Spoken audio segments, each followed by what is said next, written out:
உணவு திட்டத்தை வழங்குவதோடு தொடர்ந்து அந்த திட்டத்தை ஆய்வு செய்து எந்தெந்த உணவு மாணவர்களுக்கு பிடிக்கிறது என்பதை கேட்டு பிடித்தமான உணவுகளை மாணவர்களுக்கு வழங்குவதாக அமைச்சர் KKSSR ராமச்சந்திரன் தெரிவித்தார். விருதுநகர் மாவட்டம் அருப்புக்கோட்டை நகராட்சியில் உள்ள 18 அரசு உதவி பெறும் பள்ளிகளில் முதலமைச்சரின் காலை உணவு திட்டம் விரிவாக்கம் செய்யப்பட்டது.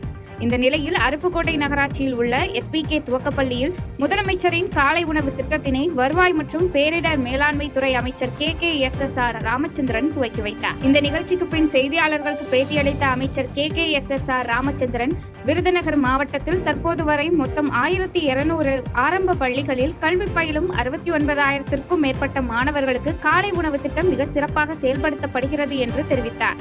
மேலும் காலை உணவு திட்டத்தை வழங்குவதோடு தொடர்ந்து அந்த திட்டத்தை ஆய்வு செய்து வருவதாகவும் தெரிவித்தார். இந்த குழந்தைகளுக்கு இந்த சாப்பாடு கொடுத்திருக்குதா இல்லையா, ஒரு வாரத்தில் சாப்பாடு போடுவோம், எந்தெந்த சாப்பாடு அந்த குழந்தைகளுக்கு பிடிக்கவில்லை என்பதெல்லாம் கேட்டு அவர்கள் விருப்பத்துக்கு ஏற்றாற் போல அந்த உணவுகளை மாற்றி வாங்க சொல்லியும் உத்தரவு இருக்கிறது.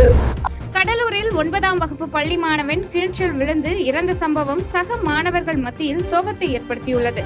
கடலூர் மாவட்டம் ராமநத்தம் அருகே பாலமுருகன் என்ற மாணவன் பள்ளியில் 9ஆம் வகுப்பு படித்து வருகிறார். இதனைத் தொடர்ந்து மாணவர் வழக்கம் போல் பள்ளிக்கு சென்றதை அடுத்து மதியம் இயற்கை உபாதை கழிப்பதற்காக பள்ளியிலிருந்து வெளியே சென்றவர் பள்ளி முடியும் வரை வராததை அடுத்து சக மாணவர்கள் அவரை தேடி சென்றபோது பள்ளிக்கு பின்புறம் உள்ள கிணற்றின் கரையோரம் பாலமுருகனின் செருப்பும் பெல்ட்டும் கிடந்துள்ளது. இதனையடுத்து பள்ளியில் ஆசிரியரிடம் மாணவர்கள் தெரிவித்ததை அடுத்து ஆசிரியர்கள் ராமநத்தம் போலீசாருக்கு தகவல் அளித்துள்ளனர்.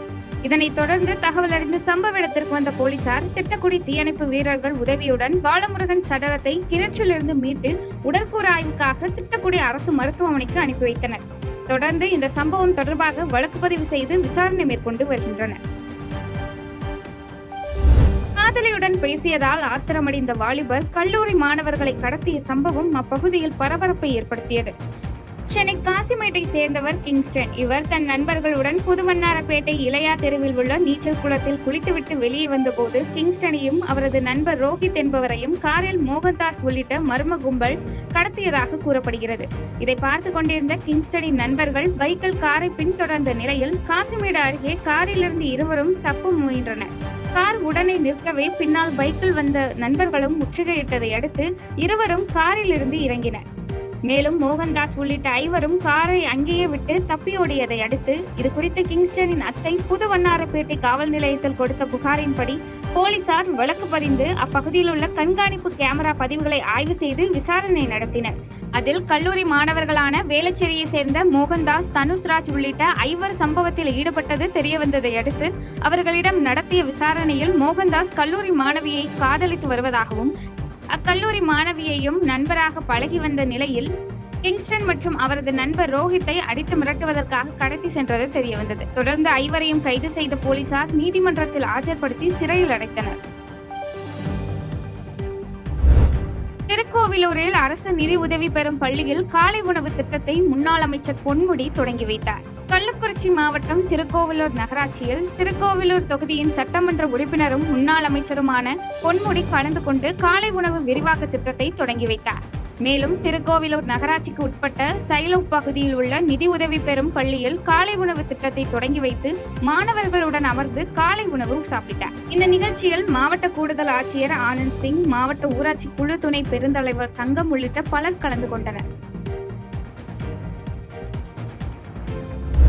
நத்தம் அருகே கூடுதல் பேருந்து இயக்க கோரி அரசு பேருந்தை சிறைப்பிடித்து பள்ளி மாணவ மாணவிகள் திடீர் சாலை மறியலில் ஈடுபட்ட சம்பவம் அப்பகுதியில் பரபரப்பை ஏற்படுத்தியது. திண்டுக்கல் மாவட்டம் நத்தம் அருகே செந்துறை, பாறைப்பட்டி, கோட்டைப்பட்டி உள்ளிட்ட பகுதிகளை சேர்ந்த 10ஆம் வகுப்பு முதல் 12ஆம் வகுப்பு வரை பயிலும் 200க்கும் மேற்பட்ட மாணவர்கள் காலை மாலை நேரங்களில் பள்ளிக்கு சென்று வர ஒரு பேருந்து மட்டுமே இயக்கப்படுவதால் மிகுந்த அவதிக்குள்ளாகி வருகின்றனர். பேருந்தில் தொங்கிக் கொண்டு செல்லும் மாணவர்கள் சிலர் கீழே விழுந்து அடிக்கடி விபத்துக்குள்ளாவது தொடர்கதையாக உள்ளது. எனவே காலை மாலை நேரங்களில் கூடுதல் பேருந்துகள் இயக்க வேண்டும் என போக்குவரத்து அதிகாரிகளிடம் பல முறை கோரிக்கை விடுத்தும் கண்டுகொள்ளாத நிலையில் 200க்கும் மேற்பட்ட மாணவர்கள் அரசு பேருந்தை சிறைப்பிடித்து திடீரென சாலை மறியலில் ஈடுபட்டனர். இதனைத் தொடர்ந்து சம்பவ இடத்திற்கு வந்த காவல்துறையினர் சாலை மறியலில் ஈடுபட்டவர்களுடன் பேச்சுவார்த்தை நடத்திய பிறகு கலைந்து சென்றனர். சிவகங்கையில் கணவன் மனைவி நெருக்கமாக இருக்கும் வீடியோவை வைத்து மிரட்டல் விடுத்த 4 பேரை கைது செய்த போலீசார் மேலும் வழக்கில் தொடர்புடைய குற்றவாளிகளை தேடி வருகின்றனர். சிவகங்கை மாவட்டம் காரைக்குடி பர்மா காலனி பகுதியில் கணவன் மனைவி இருவரும் நெருக்கமாக இருக்கும் வீடியோவை வைத்திருந்த காரைக்குடி பெரியார் நகர் பகுதியைச் சேர்ந்த சித்த மருத்துவர் ஹரிஹர சுதன் என்பவர் கணவன் மனைவியிடம் 3 லட்சம் ரூபாய் பணம் கேட்டு மிரட்டியுள்ளார். இதில் பணம் தர மறுத்த பாதிக்கப்பட்ட தம்பதியினர் இதுகுறித்து காரைக்குடி வடக்கு காவல் நிலையத்தில் புகார் அளித்தனர். புகாரின் பேரில் விசாரணை மேற்கொண்ட போலீசார் இந்த சம்பவத்தில் ஈடுபட்டது சித்த மருத்துவர் ஹரிஹர சுதன், கோகுல் சந்தோஷ், முத்துப்பாண்டி மற்றும் 17 வயது சிறுவன் என தெரியவந்த நிலையில் 4 பேரையும் கைது செய்து சிறையில் அடைத்தனர். மேலும் இதுகுறித்து இணைய குற்ற காவல்துறைக்கு தகவல் தெரிவித்து சம்பந்தப்பட்ட வீடியோவை முற்றிலும் நீக்குவதற்கு பரிந்துரைத்துள்ளதாக காவல்துறை சார்பில் தெரிவிக்கப்பட்டுள்ள நிலையில் இந்த வழக்கில் தொடர்புடைய மேலும் சில சிறுவர்கள் மற்றும் இளைஞர்களை போலீசார் தேடி வருகின்றனர். கரூரில் தண்டவாளம் அருகே மர்மமான முறையில் உயிரிழந்த நபரின் இறப்பில் சந்தேகம் இருப்பதாக கூறி உயிரிழந்தவரின் மனைவி மற்றும் உறவினர்கள் சாலை மறியலில் ஈடுபட்டதால் பரபரப்பு ஏற்பட்டது. கரூர் மாவட்டம் லாலாபேட்டை அருகே புதுப்பட்டி காலனியைச் சேர்ந்த தம்பதியினர் மணிகண்டன் ஜனனி. மணிகண்டன் கட்டட பணியாளராக வேலை செய்து வரும் நிலையில் மாயனூர் பகுதியைச் சேர்ந்த ஒரு பெண்ணுடன் பழகி வந்துள்ளார். இந்த பழக்கம் நாளடைவில் காதலாக மாறிய நிலையில் கடந்த வாரம் மணிகண்டன் தனது காதலியுடன் தலைமறைவானார். இதுகுறித்து லாலாபேட்டை காவல் நிலையத்திலும் மாயனூர் காவல் நிலையத்திலும் அளிக்கப்பட்ட புகாரின் அடிப்படையில் மாயனூர் போலீசார் தலைமறைவானவர்களை கண்டுபிடித்து மேற்கொண்ட விசாரணைக்கு பின்னர் இருவரையும் பிரித்து அனுப்பி வைத்தனர். இந்நிலையில் இரவு நேரத்தில் வெளியில் சென்ற மணிகண்டன் மாயனூர் ரயில்வே தண்டவாளத்தில் சடலமாக கிடந்துள்ளார். இதனையடுத்து சம்பவ இடத்திற்கு விரைந்த ரயில்வே போலீசார் மணிகண்டனின் உடலை மீட்டு கரூர் அரசு மருத்துவக் கல்லூரி மருத்துவமனைக்கு பிரேத பரிசோதனைக்காக அனுப்பி வைத்த பின்னர் இதுகுறித்து தற்கொலை என்று வழக்கு பதிவு செய்தனர்.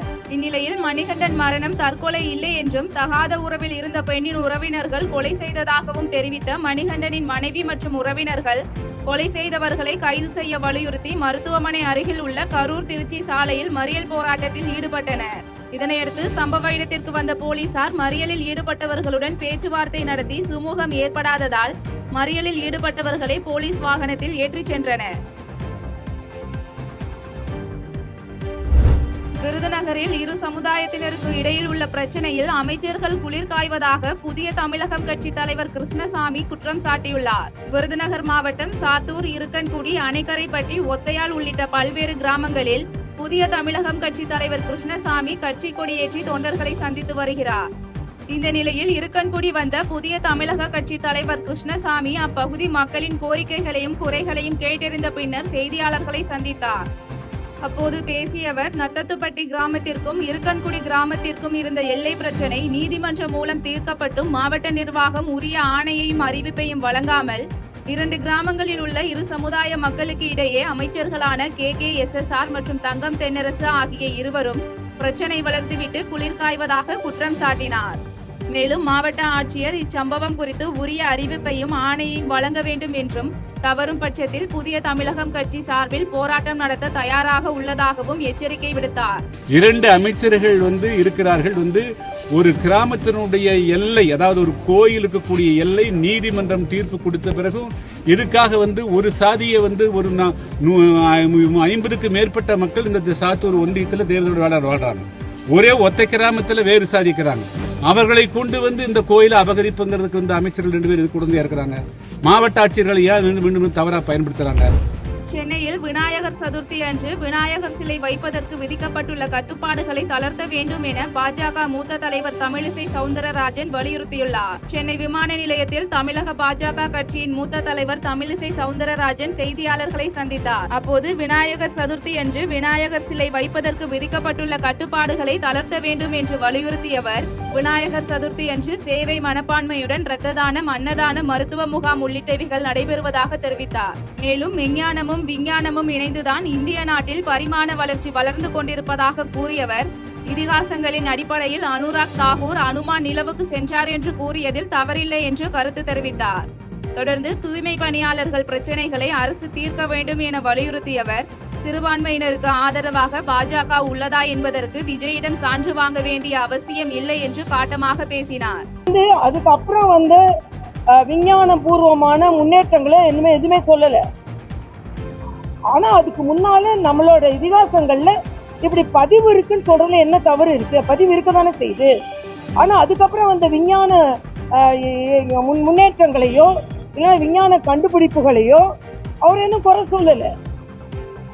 இதெல்லாம் கண்டுபிடிக்கிறதுக்கு முன்னாலேயே இப்படிப்பட்ட தகவல்கள் நமக்கு இருக்குன்னு சொல்றதுல தவறு இல்லையே.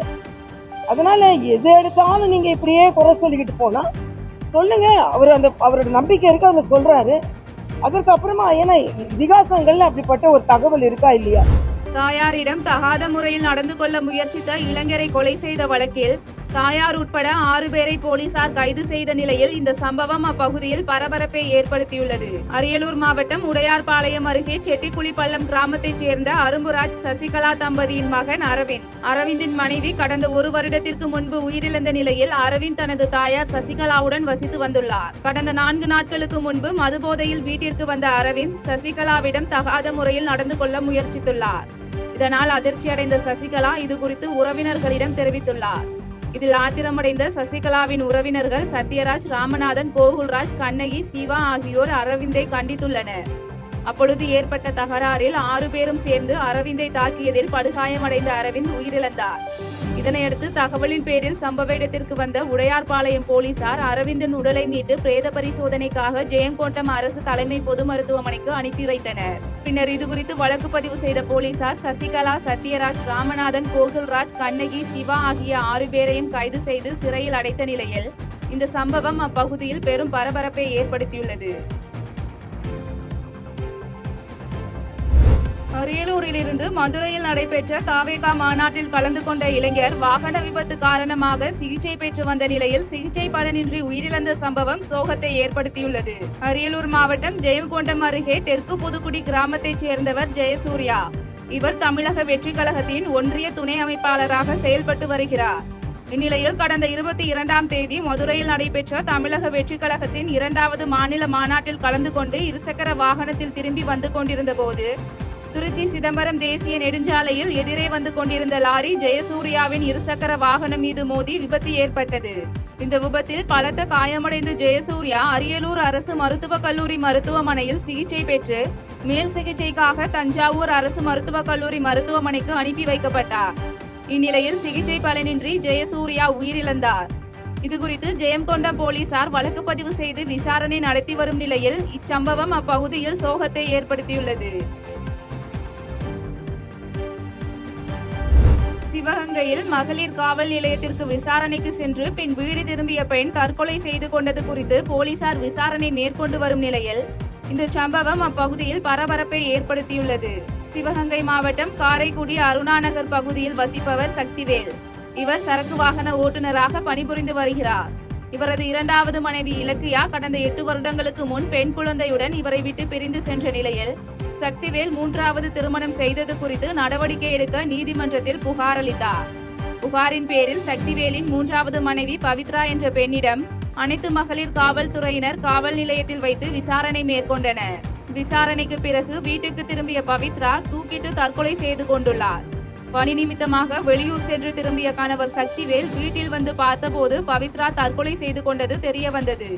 இதுகுறித்து வடக்கு காவல் நிலையத்தில் அளித்த புகாரின் பேரில் சம்பவ இடத்திற்கு விரைந்த போலீசார் உயிரிழந்தவரின் உடலை கைப்பற்றி பிரேத பரிசோதனைக்கு அனுப்பி வைத்த பின்னர் மேற்கொண்ட விசாரணையில் பவித்ரா தன்னுடைய தற்கொலைக்கு இலக்கியா உள்ளிட்ட சிலர்தான் காரணம் என எழுதி வைத்துவிட்டு தற்கொலை செய்துள்ளது தெரியவந்துள்ளது. திருச்சியில் மலேசிய நாடாளுமன்ற உறுப்பினர் டத்தோ சரவணன் மலேசியா நாட்டில் ஜல்லிக்கட்டு போட்டி நடத்துவதற்கு திட்டமிடப்பட்டு பணிகள் நடைபெற்று வருவதாக தெரிவித்துள்ளார். திருச்சி மத்திய பேருந்து நிலையம் அருகே உள்ள தனியார் விடுதியில் மலேசிய நாடாளுமன்ற உறுப்பினர் டத்தோ சரவணன் மற்றும் இலங்கை கிழக்கு மாகாண முன்னாள் ஆளுநர் செந்தில் தொண்டைமான் ஆகியோர் செய்தியாளர்களை சந்தித்தனர். அப்போது பேசிய மலேசிய நாடாளுமன்ற உறுப்பினர் டத்தோ சரவணன், மலேசிய நாட்டில் இந்தியாவை சேர்ந்த வம்சாவளி இளைஞர்கள் அதிக கால்நடை வளர்த்து வரும் நிலையில் மலேசியாவில் முதல் முறையாக ஜல்லிக்கட்டு போட்டி நவம்பர் மாதத்தில் நடத்த திட்டமிட்டுள்ளதாக தெரிவித்தார். மேலும் இந்த போட்டிக்காக இதுவரை 250 காளைகள் கணக்கீடு செய்யப்பட்டுள்ளதாக கூறியவர், தமிழகத்தில் இருந்து மலேசிய நாட்டில் வேலை செய்யும் தமிழர்கள் இந்த போட்டியில் கலந்து கொள்வார்கள் என தகவல் தெரிவித்தார். தொடர்ந்து காளைகளுக்கும் மாடுபிடி வீரர்களுக்குமான உரிய பயிற்சி வழங்க திட்டமிடப்பட்டுள்ள நிலையில் போட்டிகளுக்கான வரைமுறைகள் இந்தியாவில் உள்ளது போல மேற்கொள்ளப்படும் என தெரிவித்தார். காளைகள் இருக்கு. அதாவது ஜல்லிக்கட்டு என்பது மலேசிய மண்ணுக்கு இருக்குது.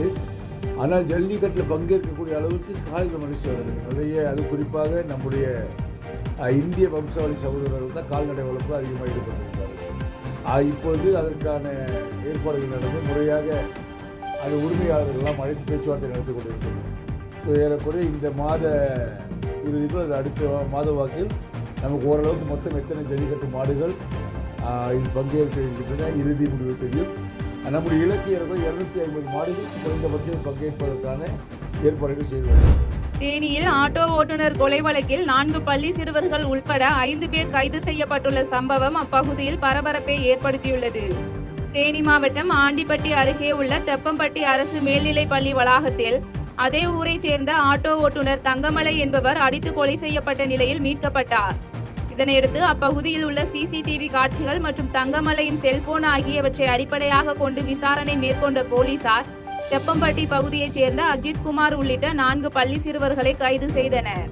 கொலைக்கான காரணம் குறித்து மேற்கொண்ட விசாரணையில் உயிரிழந்த தங்கமலை சிறுவர்களுக்கு பாலியல் தொந்தரவு அளித்ததும் பாதிக்கப்பட்ட சிறுவர்கள் அஜித் குமாருடன் இணைந்து தங்கமலையை தாக்கி கொலை செய்ததும் தெரியவந்தது. இதனையடுத்து கைது செய்யப்பட்ட குற்றவாளிகள் சிறையில் அடைக்கப்பட்டனர். செய்திகளை உடனுக்குடன் தெரிந்து கொள்ள கீழ்கண்ட கேபிள் மற்றும் டிடிஎச் நெட்வொர்க்குகளில் எம்நாடு செய்தி தொலைக்காட்சியை காணுங்கள். பாதகம் செய்பவரை கண்டால் நாம் பயம் கொள்ளலாகாது பாப்பா. மோதி மிதித்துவிடு பாப்பா, அவர் முகத்தில் உமிழ்ந்துவிடு பாப்பா. அண்மை செய்திகளை உடனுக்குடன் தெரிந்து கொள்ள இணைந்திருங்கள் எம்நாடு தொலைக்காட்சியுடன்.